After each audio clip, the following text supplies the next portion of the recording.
Terima kasihlah kepada saudara yang bertanya. Saya pasal keseimbangan dunia akhirat ni, Allah beri letak pada kita manusia ada akal. Akal inilah menimbangkan manusia ni, sama ada akal ini kepada baik dan kepada jahat. Kenapa kita gunakan akal kita kepada jahat? Sebab Allah tak suka jahat.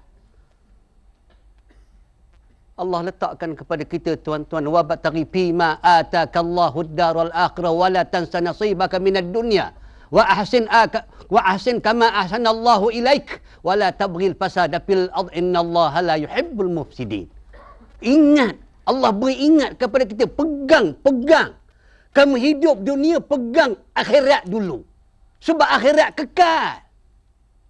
Tapi ingat, kata Allah, wala tansa nasibaka minad dunya. Jangan kamu lupa habuan kamu di dunia ini, jangan. Naik pangkat naiklah, tapi biar perangai elok. Ini dia. Kaya lah, biarlah. Jangan pergi tempat biudi. Masalahnya jangan. Itu saja. Allah beri kepada kaya, Allah beri sihat. Berikan sihat lah. Sembayanglah banyak sikit. Ini sihat tidak. Pergi tempat yang bukan-bukan habis masa. Minta maaf lah kadang-kadang. Ya Allah. Pergi tempat pukul. Kecil punya lubang. Allah.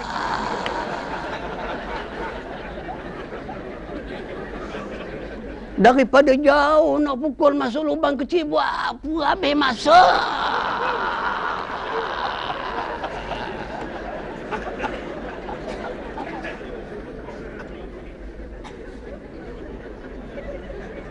Ini silap.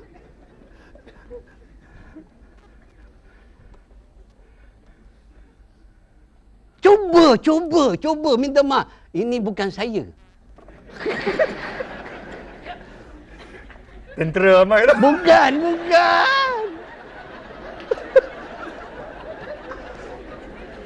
Ini bukan saya, bukan siapa, bukan, tapi saya meletakkan apa balangnya hidup ini. Kalau Allah tanya kenapa engkau manusia sampai peringkat itu engkau pergi. Engkau buangkan masa sekali-sekala sudahlah. Bukan tak boleh letakkan itu dia. Sebab itu wala tansa nasibaka minad dunya wa ahsin kama ahsanallah. Buat baik macam Allah buat baik pada kamu. Wala tabghil fasad. Jangan kamu rosakkan dunia ini. Jangan kamu rosak. Innallaha la yuhibbul mufsidin. Allah tak suka orang buat kerosakan. Ini dia soalnya. Kita rosakkan pemikiran kita, kita rosakkan hati kita. Masuk ke rumah kita tengok cerita hantu. Allah, cerita hantu. Apa ada pada cerita hantu? Minta maaf cakap tuan-tuan. Malam Jumaat pula cerita hantu punya bau mati. Hantu balik malam Jumaat ke? Betul ke hantu balik malam Jumaat? Ini kan masalahnya hantu manusia ni. Sebab itu kita ni rosak. Sebab itulah Allah memberi ingat kepada kita. Jangan kamu rosakkan hidup kamu dunia. Jangan. Tidak ada artinya kamu rosakkan hidup dunia. Kamu letakkan suatu benda itu dalam faedah kepada diri kita. Aku nak beri nilai, kata malaikat. Nak beri nilai macam mana?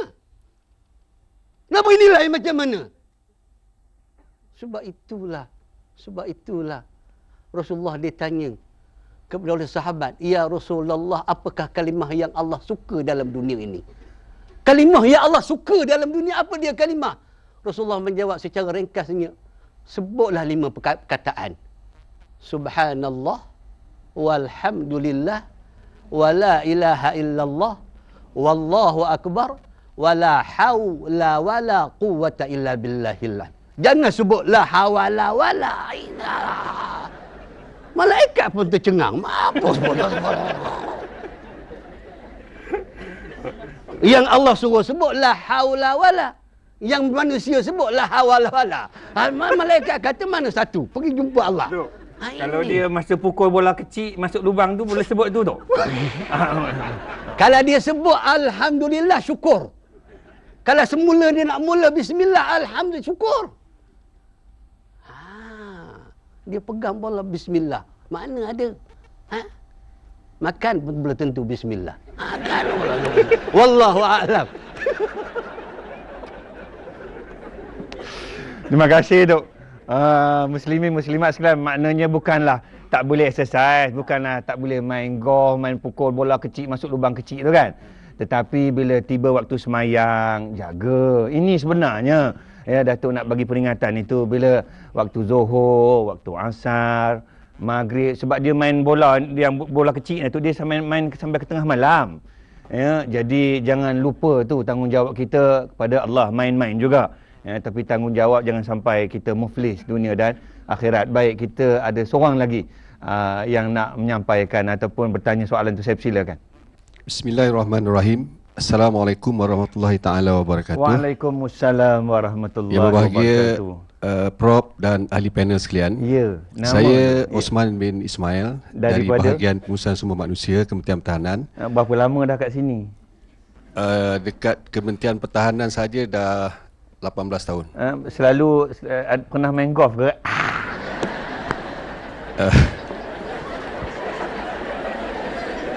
Ini Datuk ni saya salahkan. Saya tak pandai main golf. Oh, betul. Baik.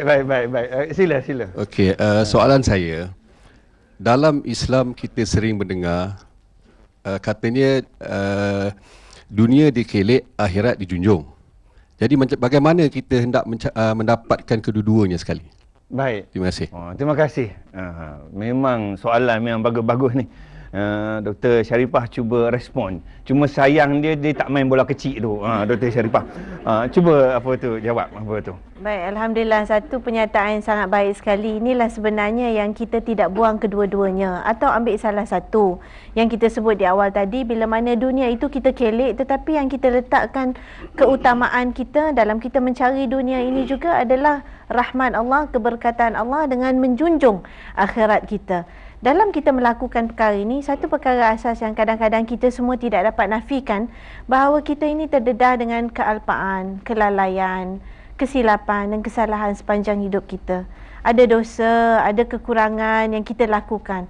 Sesungguhnya kadang-kadang apabila kita dalam dunia yang kita kelek itu, kadang-kadang seperti dunia yang kita junjung, menyalahi akhirat pula yang kadang-kadang kita letakkan di bawah, yang kita kelek, yang kadang-kadang kita lupa langsung. Dunia, ada juga orang yang dunia pun tak ke mana, akhirat pun tidak. Dengan dadahnya, dengan ya Allah, dengan minta maaf cakaplah tuan-tuan, kerja pun tak nak, apa pun tak nak, ya, pandai-pandailah. Banyak perkara yang orang kadang-kadang nak kata hebat di dunia pun tidak juga, akhirat semayang pun tinggal juga, Quran pun tak baca juga, na'udzubillah. Jadi kalau saya fikir di awal ini mungkin kita katakan dalam hidup kita ini kita ada banyak dosa, kesilapan-kesilapan yang kita lakukan. Baliklah kepada asasnya dan kepada pangkalnya. Bila mana Rasulullah SAW menyebut kullu bani Adam khata'un wa khairul khata'ina tawwabun. Kita ni ada salah, ada silap, seluruh anak Adam tu ada salah silap, tetapi sebaik-baiknya adalah orang yang bertaubat. Untuk kita dapat kedua-duanya, balik kepada hati, sucikanlah dulu hati dan kita berdoa kepada Allah SWT, minta ampun kepada Allah sebagaimana yang disebut di dalam surah Al-Anbiya ayat 87. Kita boleh baca la ilaha illa anta subhanaka inni kuntu minaz zalimin. Kita mengaku kepada Allah SWT bahawa kita ini kadang-kadang menzalimi diri kita sendiri dalam segala nikmat yang Allah SWT bagi.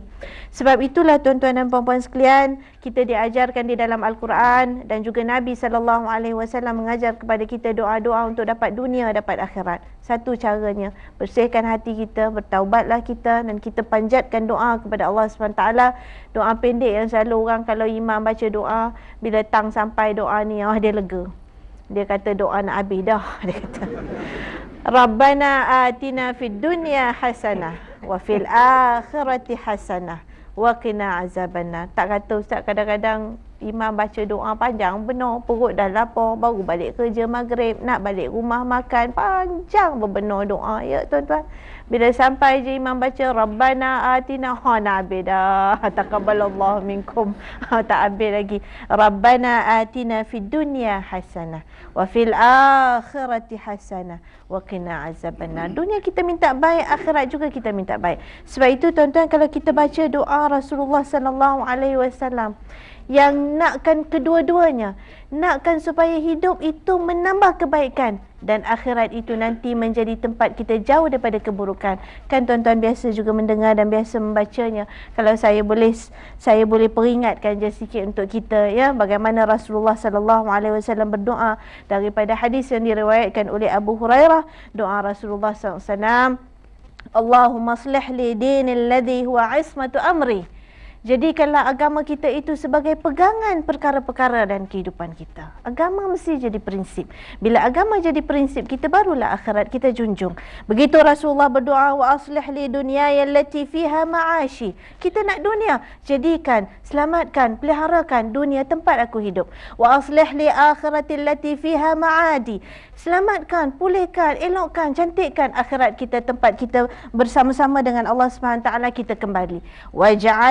Waj'alil hayata ziyadatan li min kulli khair fi kulli khair.